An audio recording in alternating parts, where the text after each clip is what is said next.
Boa tarde.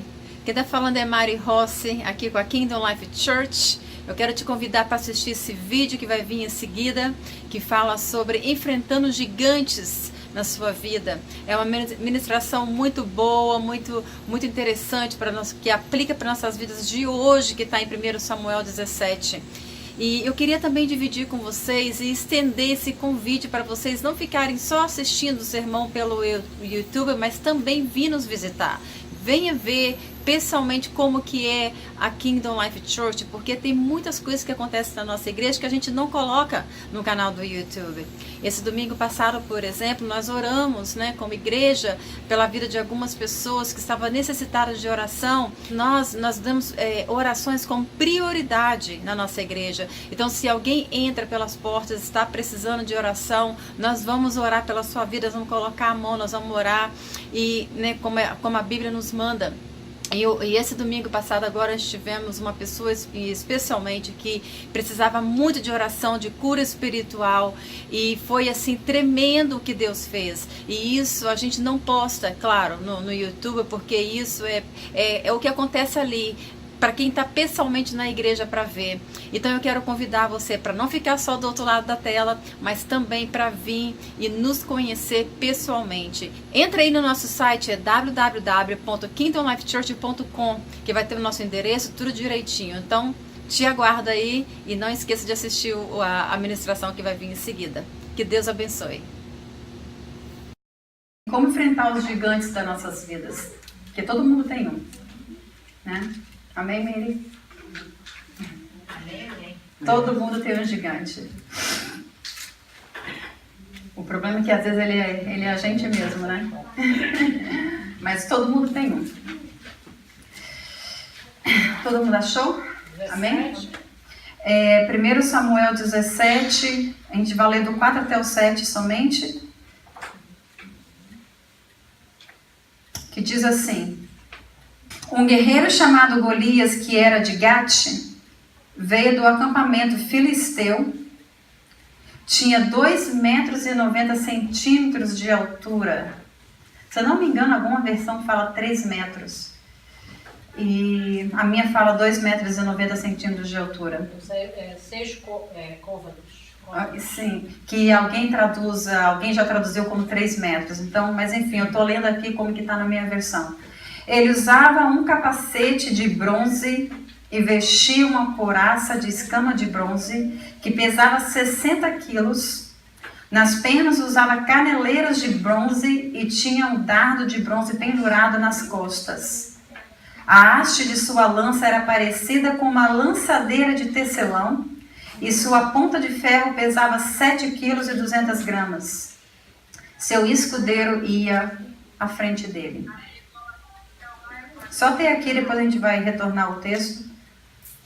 E, como eu falei, todo mundo tem um Golias que a gente enfrenta. Se você não está enfrentando um hoje, se prepara que um vai chegar. Como diz aqui na Bíblia, lá da terra de Gate. Inclusive a terra de Gate, quando a gente lê um pouquinho mais aprofundado, a gente vê que era uma terra que era conhecida por gigantes. Então não é surpreendente ver que Golias veio de lá, né? E o que seria um gigante? Gigante é tudo aquilo que a gente enfrenta, mas que nós não temos a capacidade de vencê-los nós mesmos. Nós vimos aqui que os soldados de Saul estavam todos com medo desse gigante. Por quê? Porque eles olhavam para a altura, para o peso e para a velocidade desse gigante. E a gente conhece aqui nessa história, que tinha um homem chamado Davi, todo mundo conhece. Eu dei o nome do meu filho de Davi, em português, inspirada nesse texto, inspirada não somente nesse texto, mas na vida inteira de Davi, porque eu amo a história de Davi. Que todos os soldados de Israel estavam com medo. Que eles, ao ouvir que Saul e todos os israelitas ficaram atônitos e apavorados quando eles viram Golias chegando. E a gente sabe que a gente está enfrentando um gigante quando ele não vai embora. A gente estuda aqui a palavra, a gente vê que Golias, ele fez isso por 40 dias.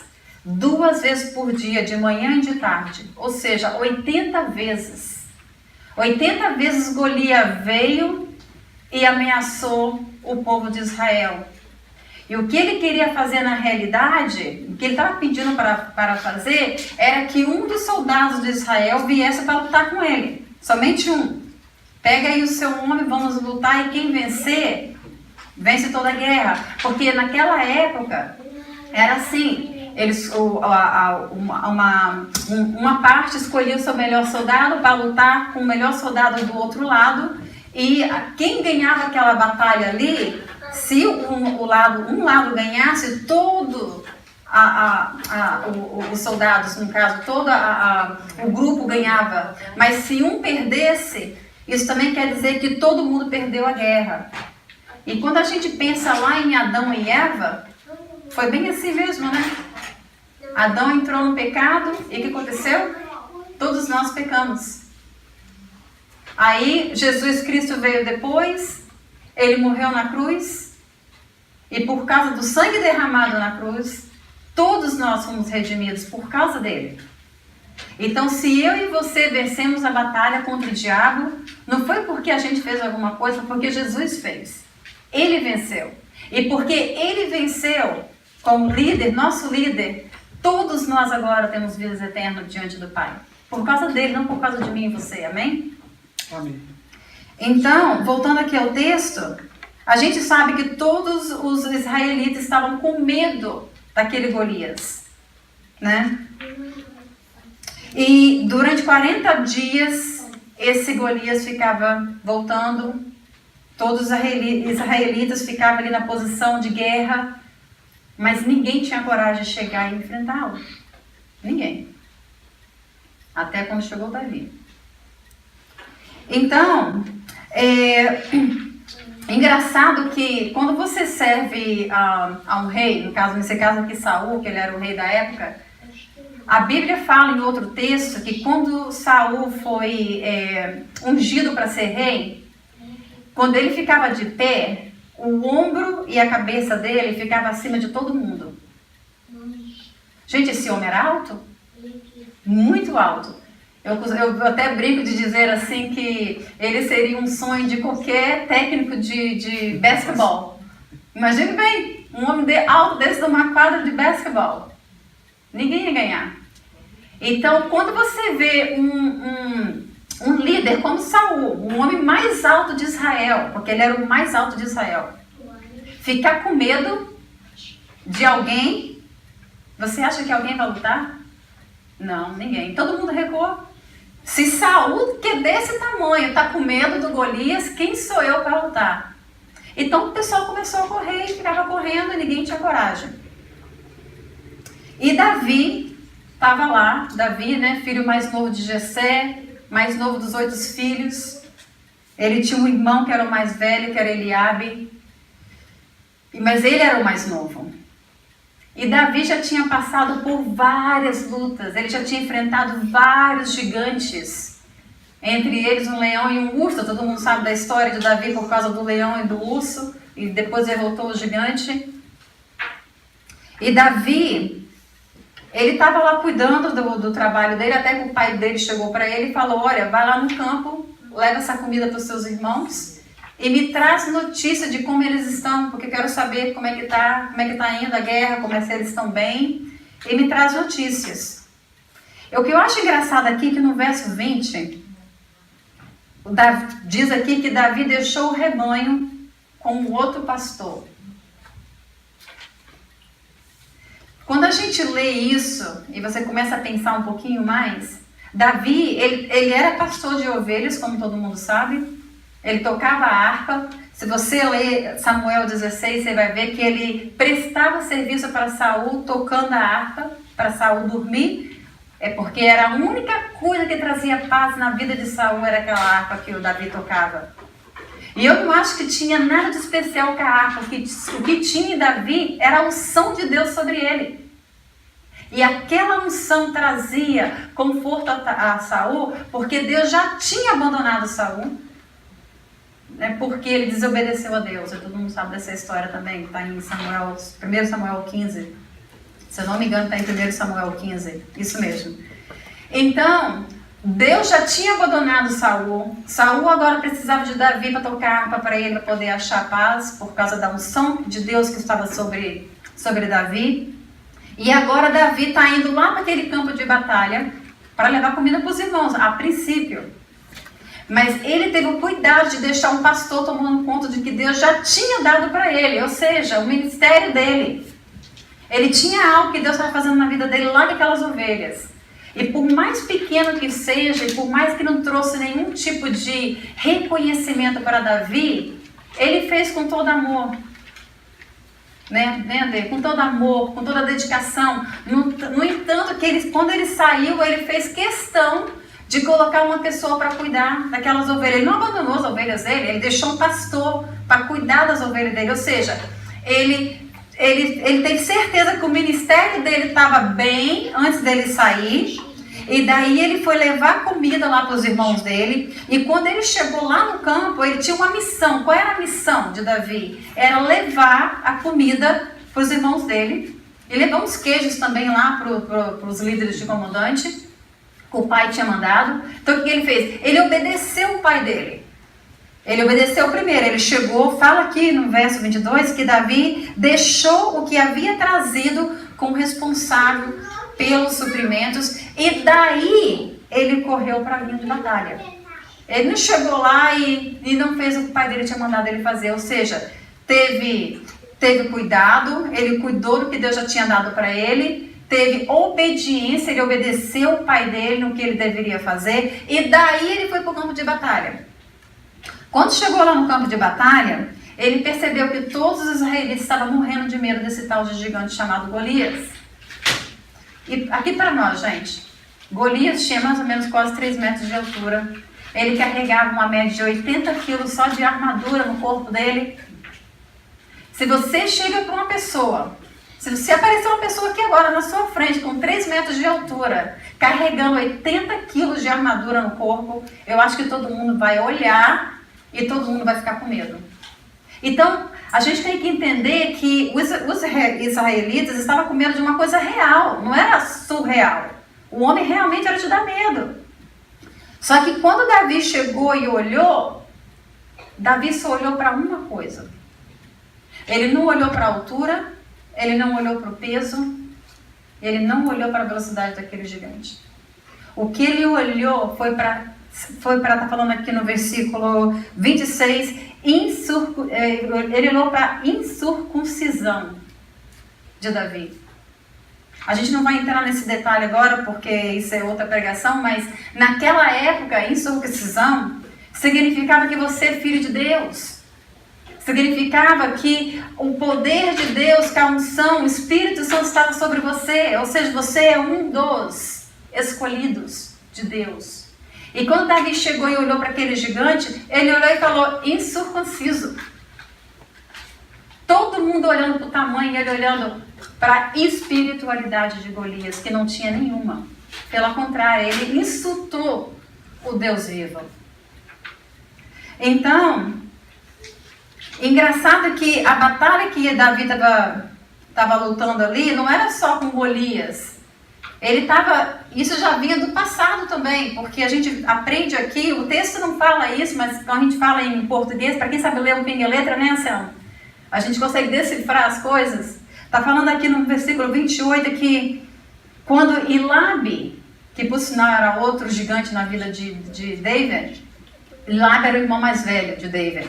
Quando Ilabe, o irmão mais velho de Davi, falando com os soldados, viu Davi falando com os soldados, ficou irritado. E com ele perguntou, por que você veio até aqui? Com quem deixou aquelas poucas ovelhas no deserto? Isso aqui já foi uma forma de Ilabe menosprezar Davi. Te damos só aquelas pouquinhas ovelhas para você tomar conta, você não é nada, você é o menor, você é o mais novo, você é fraco, você não tem nenhum tipo de treinamento militar. O que você está fazendo aqui? Volta lá para suas ovelhas. E Davi ele foi menosprezado pelo irmão dele. E a gente aprende aqui que isso não foi uma ocasião. Porque, olha, se você continuar lendo, fala bem assim. Sei que você é presunçoso e que o seu coração é mau. E você veio aqui só para ver a batalha.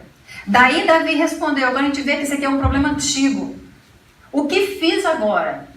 Esse agora nos diz que Eliabe já estava sempre confrontando Davi. Eu creio que isso começou quando ele foi lá, quando Samuel foi e colocou lá um som sobre Davi e não sobre Eliabe, porque ele pensou que ia ser ele, porque Eliabe era do estilo, né, alto, forte, todo mundo, e até Samuel pensou que ia ser ele, o próximo rei. Mas não foi, porque Deus esclareceu para Samuel, eu não olho a estrutura física, eu olho o coração. E aquele lá que está lá pastoreando a ovelha que você vai ungir. Então, Eliabe já estava mal com Davi, porque Davi foi ungido e ele não. E desde aquele momento ele estava já confrontando Davi, já fazia um tempo. E Davi veio e falou, o que fiz agora? Ou seja, me deixa em paz. Esse era mais um gigante na vida de Davi. E a gente aprende aqui que não foi, lendo o texto, que não era só o irmão dele que confrontava ele, né? O próprio rei Saul, que não confrontava, mas que desfazia dele, que achava que ele não era nada. O próprio rei Saul falou para ele, né? A gente vê que no versículo 33, que o rei Saul falou para ele assim, que você não tem condições de lutar contra esses filisteus, você é apenas um rapaz. E ele é um guerreiro desde a mocidade. Então, de novo, a pessoa, Saul aí também. E depois ele foi confrontado também pelo gigante lá na frente. Né? Que falou que ia dar lá os pedaços dele lá para as aves comer, porque ele não tinha estrutura para poder lutar contra ele. Então, a gente vê aqui que quando Saul falou isso para ele, Davi, entretanto, disse a Saul, teu servo toma conta das ovelhas, isso aqui está no versículo 34, o seu servo toma conta das ovelhas de seu pai, quando aparece um leão ou um urso e leva uma ovelha do rebanho, eu vou atrás dele, dou-lhe golpes e livro a ovelha de sua boca, quando se vira contra mim, eu pego pela juba e lhe dou golpes até matá-lo. Teu servo pode matar um leão e um urso, esse filisteu incircunciso. Ele repete isso várias vezes no texto, incircunciso. Será como um deles, pois desafiou o exército do Deus vivo.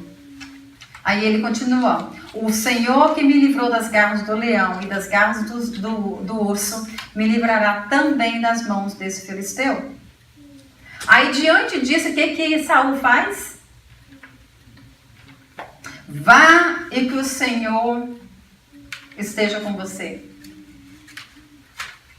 Eu acho que todo mundo tem um amigo Saul, não tem? O que você acha, Selma? A gente tem um amigo Saul? Não tem aquele amigo que você chega assim e fala bem assim, eu tenho que fazer isso, eu tenho que resolver esse problema, um amigo olha para você, vai nele, Deus te abençoe, Deus te guarde, Deus te proteja.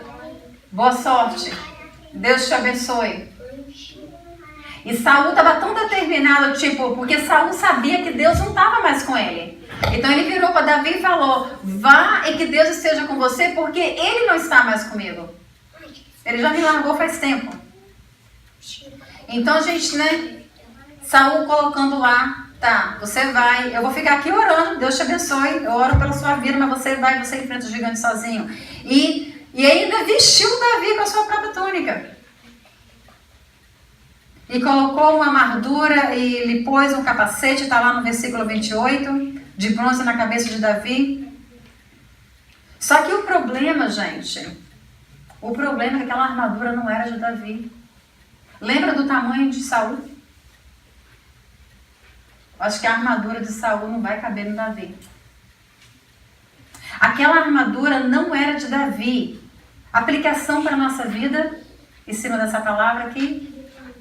Não tente usar a armadura de outra pessoa que não é sua. Deus nos deu uma armadura própria. Cada um de nós temos com que lutar. E a gente aprende aqui vendo o texto que seja lá o que for que Deus espere que a gente usa nas nossas lutas para enfrentar os nossos gigantes, já está nas nossas mãos. Não está na mão daquela irmãzinha que ora de madrugada, não.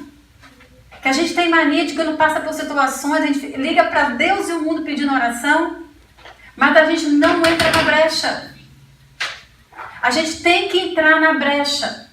É oração mesmo, é jejum, é levantar de madrugada, é colocar o joelho diante de Deus. Já ouviu aquela oração, mãe de joelhos, filhos de pé? É verdade. Mãe de joelhos, famílias de pé, é verdade. É assim que Deus trabalha em oração. Deus trabalha em propósito. Deus trabalha em entrega, espiritualidade. Deus não opera quando o que a gente está vivendo é tudo carnal. O Espírito Santo não opera na carne. A gente aprende isso lá em Efésios, eu já ministrei sobre isso antes, sobre a armadura de Deus aqui. Efésios, o que Efésios 6:10 fala? A nossa luta não é contra o what? Contra o quê? Carne e sangue. Ela é contra o quê? Amém? Ela é contra tempestades celestiais.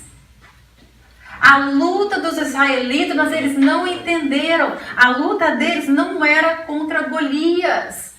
A luta deles era contra... eles tinham que ir pela a espiritualidade. Então a aplicação para mim, para você hoje, quando você olha para o seu Golias, porque ele é desse tamanho, ele tem 3 metros de altura. Você está olhando com os olhos espirituais, você está olhando com olhos carnais. Porque se você olhar com olhos carnais, você já está morto. Já morreu. A gente tem sempre que chegar aos nossos problemas, à nossa vida, à situação, com os olhos espirituais. E Davi fez isso, ele mostra aqui que ele fez isso. Davi virou para Saul e falou, eu não posso usar isso. E ele foi lá para o campo usando o que ele tinha. O texto aqui fala aqui que ele tirou tudo aquilo e em seguida pegou seu cajado, que escolheu lá no riacho. Essa parte é a melhor parte desse texto. Gente, aonde que dá riacho? É sério mesmo. Quando você vê um riacho, você já viu um riacho no topo de uma montanha? O riacho é lá embaixo, não é? Você tem que descer. Davi desceu. Ele foi lá no riacho e pegou quantas pedras? Isso, Davi. 5 pedras. Olha só que benção esse menino. 5 pedras. Glória a Deus. Ó, tá estudando a Bíblia. Pegou 5 pedras. Só que antes dele pegar 5 pedras, o que ele fez? Ele desceu no riacho. Gente, se a gente quer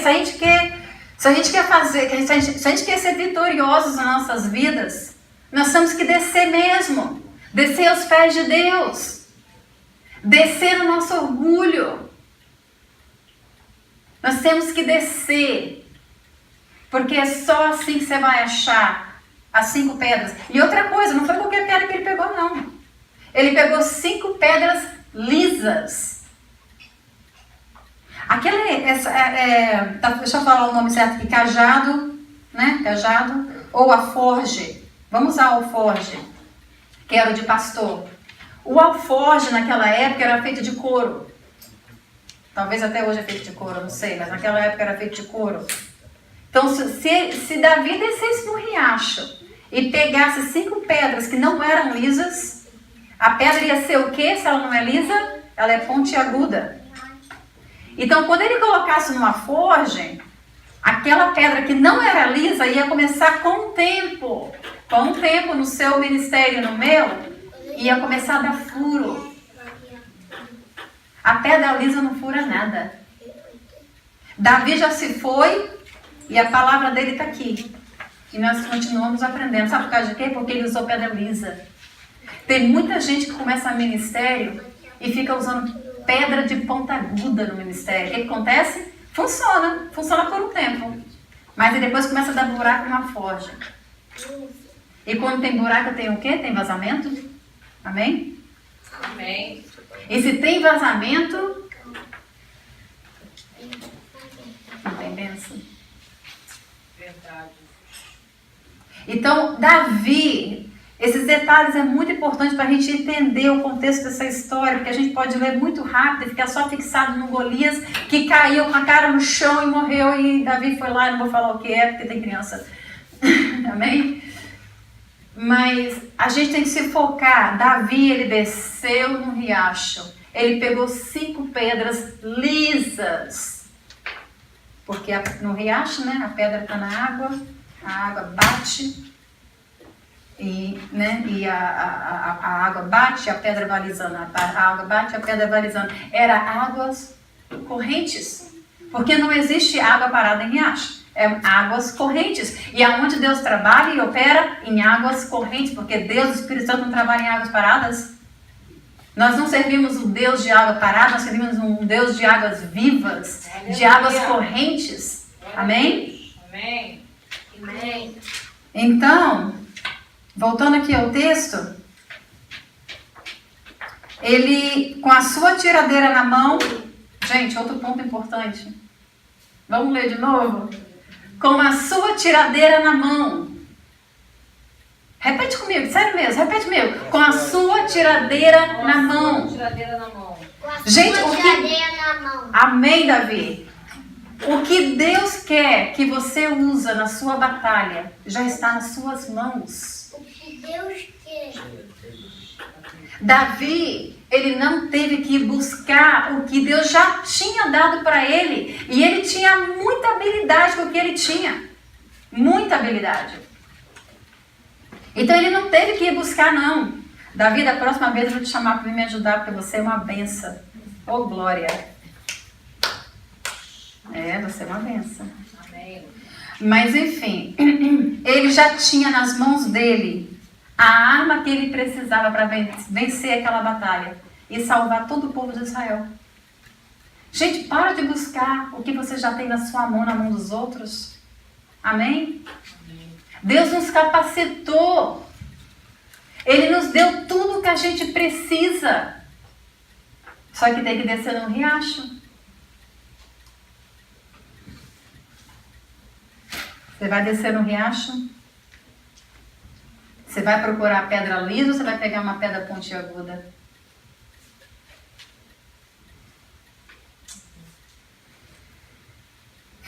Louvado seja o Senhor. Davi, ele sofre a última rejeição antes dele derrotar aquele gigante. E veio dele mesmo, veio do próprio gigante. O gigante olhou para Davi e falou, com desprezo, que viu que ele era só um rapaz ruivo e de boa aparência e fez pouco caso dele. E daí ele disse a Davi, por um acaso sou um cão para que você venha contra mim com um pedaço de pau? E o filisteu amaldiçoou Davi.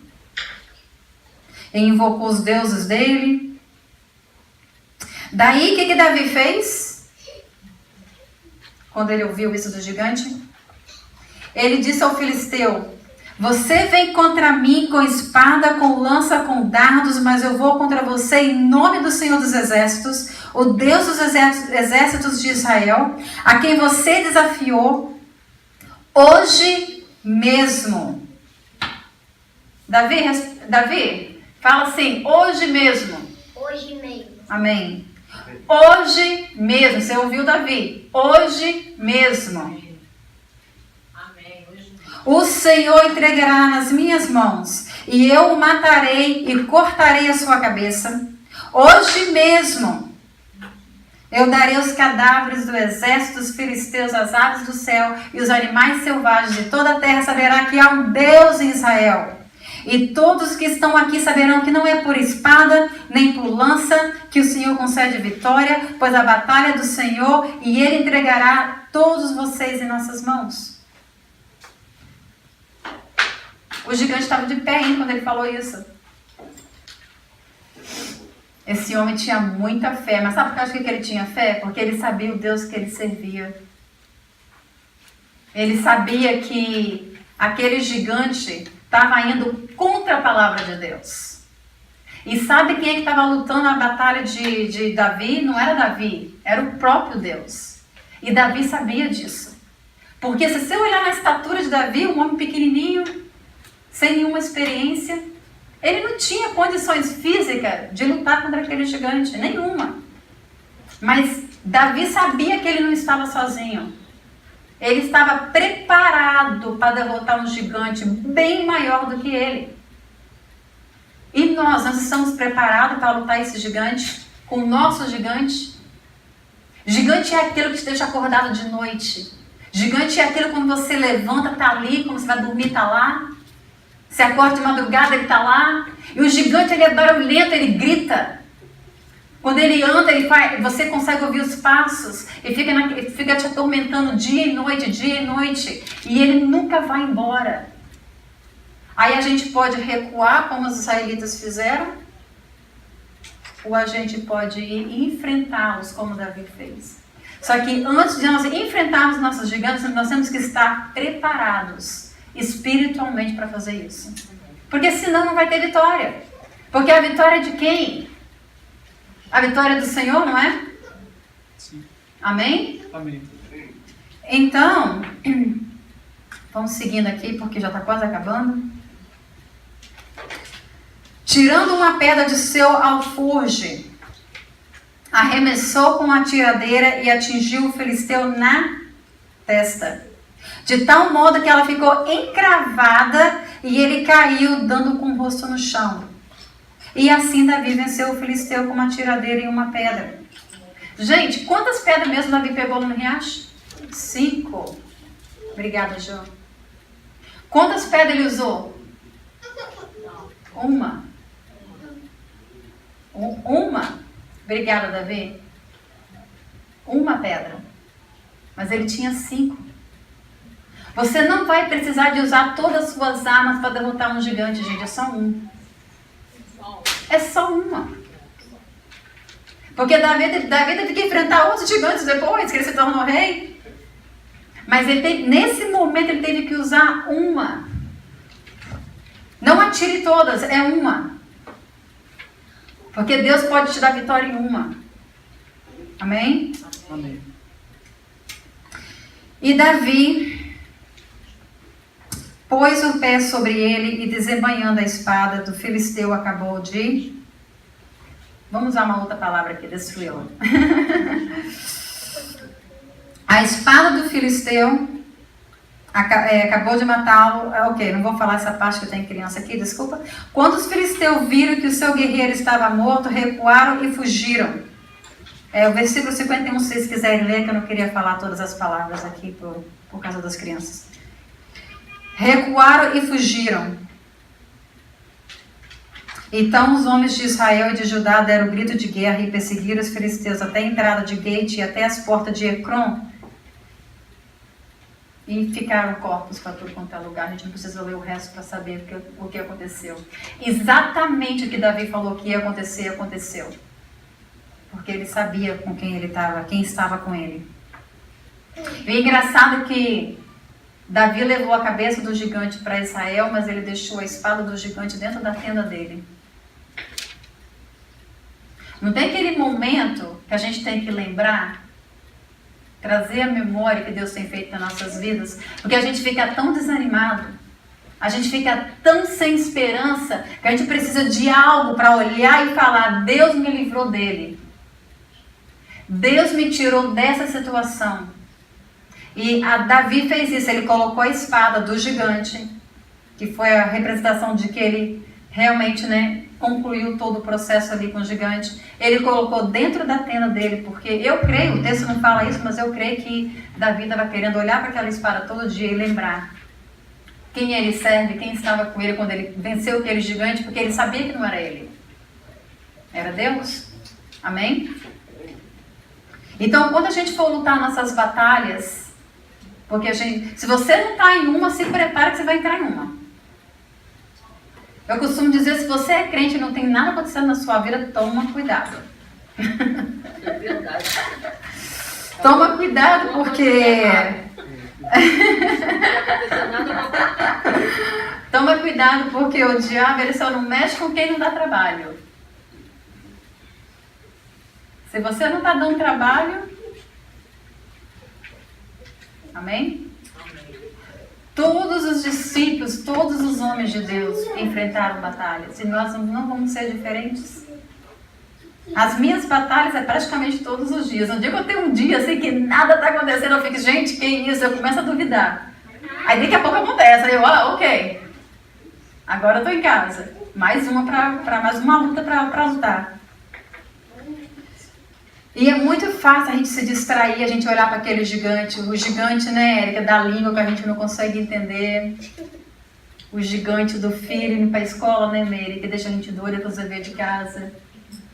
O gigante, né, da gente estar longe da família e não estar vendo todos os dias.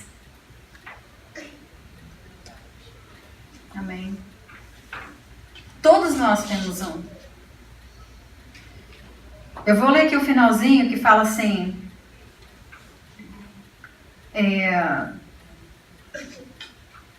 Daquele dia em diante, Saul manteve Davi consigo e não o deixou voltar para a casa de seu pai. E Jonatas fez um acordo de amizade com Davi, pois se tornaram seu melhor amigo. Isso está no comecinho do capítulo 18, só para concluir a história. Né? E a gente vê que um pouquinho antes disso, ainda no capítulo 17, Saul começa a se interessar para saber quem é o pai de Davi. Tradução para a vida da gente. Quando você começar a vencer suas lutas, as pessoas vão olhar para você, Meire, e vão falar bem assim, quem é o seu pai? Quem é o Deus que você serve? Elas vão olhar para você e vai falar bem assim, nossa, você superou isso, mas como? Aí você vira e fala, olha, meu pai. Eu estou falando do pai dos céus. Porque a gente não vence aqui, no contexto, no texto, está falando do pai. Nós temos que entender que Jessé já tem uma história com Deus também, por isso que Davi também tem. Quem é o seu pai? E quem você está confiando? E quem você está levando os seus problemas? E quem você está realmente buscando? Eu gosto de chamar Deus de pai, porque pai é uma coisa mais acolhedora. A gente senta no colo e chora mesmo. Eu queria ler aqui rapidamente, eu sei que já está passando, mas me dá só mais um minutinho. Olha, só para concluir essa parte aqui, eu queria só dizer que, antes de eu ler o outro texto, que enquanto todo mundo menosprezava Davi, isso antes dele matar o Golias, que depois que ele matou o Golias, fizeram até festa para ele. Aí é fácil, né? Uma coisa interessante que eu queria deixar é que se a gente ler aqui no capítulo 16, a gente vê que a única pessoa, além de Deus, é claro, que sabia realmente quem Davi era um dos oficiais de Saul. Porque se você ler no 16, no versículo 18, fala assim, quando Saul estava procurando alguém para tocar harpa para ele, aí um dos oficiais dele recomendou Davi, porque falou, olha, ele toca super bem. Mas não foi só isso que ele falou, ele também falou, ele é um guerreiro valente, sabe falar bem, tem boa aparência e o Senhor está com ele. Um dos oficiais de Saul. O único. No texto, pelo menos. Quando uma pessoa olha para você, ou para mim, elas conseguem olhar para a gente e falar bem assim, o Senhor está com essa pessoa? Ou elas olham assim, vixe. Então a gente tem que ter essa percepção, a gente tem que saber como que as pessoas olham pra gente. E não é se preocupando tanto que as pessoas pensam, deixam de pensar, é porque a gente quer sempre refletir a imagem de Deus em nós, amém? Então, eu quero ler aqui Deuteronômio, eu tenho sempre um problema com esse nome. Deuteronômio. Pedi pra vocês me ensinar português difícil. Deuteronômio 20, do 1 ao 4. Eu quero concluir com isso aqui. Não precisa pegar lá não, mas se quiser só anotar para ler depois, porque é bom saber esse daqui de cor. Fala bem assim, ó. Quando vocês forem à guerra contra os seus inimigos e virem cavalos e carros e um exército maior do que o seu, não tenha medo. Pois o Senhor, seu Deus, que os tirou do Egito, estará com vocês. Aí se você ler lá um pouquinho mais na frente, no versículo 3, fala assim, não desanimem, nem tenham medo, não fiquem apavorados, nem aterrorizados por causa deles, pois o Senhor, seu Deus, os acompanhará e lutará por vocês contra os seus inimigos para dar vitória a vocês. Gente, se eu fosse vocês, eu memorizava isso. Colocava lá no banheiro. Deuteronômios 20, de 1 ao 4. Então, fechar nossas Bíblias agora. A palavra hoje é: quando vocês forem lutar, quando eu for lutar com o meu gigante, você com o seu, lembra do Deus vivo que você serve. Lembra-se do Deus vivo que você serve. É Ele que luta nossas lutas. Amém? Amém. Que nós possamos realmente entender isso. E não somente ver esse texto como, o cara lá que matou Golias, mas ele é o único, nós não vamos matar Golias nunca. Nós vamos matar Golias sim. Eu já matei vários Golias. Vários. E não foram fáceis não, foram difíceis. A conversão do meu marido foi uma. Eu tive que orar muito, foram 6 anos. Eles ficaram só 40 dias. O meu foi 6 anos. E Deus vai colocar a gente em situações para poder provar a nossa fé, testar a nossa fé. E Ele só vai nos dar vitória quando a gente realmente ser aprovado naquilo ali que Ele nos deu primeiro. Davi, ele foi aprovado no decorrer. Ele foi ungido como rei, mas ele serviu um rei antes de ser rei. Então a gente tem que ir por ordens. Tem que ter ordem, tem que ter obediência, tem que ter busca, tem que ter entrega. Amém? O Senhor abençoe nossas vidas hoje.